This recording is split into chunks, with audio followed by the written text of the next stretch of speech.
నేనైనా నువ్వైనా ఏదన్నా కావాలనే మందిరానికి వస్తాం. మన భక్తి ఇది, మంది ఆశించే భక్తి.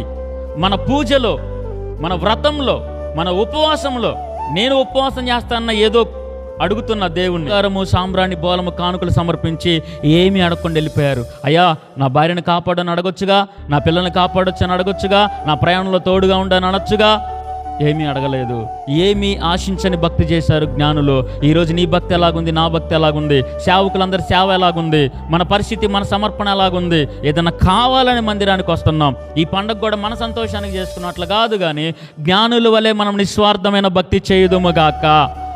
అటువంటి శ్రేష్టమైన భక్తిని చేసే వారిని నడిపించింది నక్షత్రం. ఒక నిస్వార్థమైన పూజ, ఒక నిస్వార్థమైన భక్తి, ఒక నిస్వార్థమైన కానుక, ఒక నిస్వార్థమైన సమర్పణ కలిగిన జ్ఞానుల్ని ఒక నక్షత్రం నడిపించింది.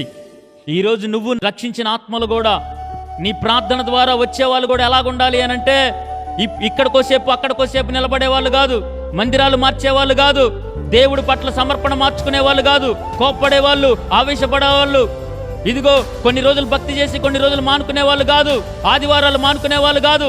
నీ ద్వారా సమర్పణ కలిగిన వాళ్ళు మందిరానికి రావాలి. స్తోత్రం కలుగునుగాక.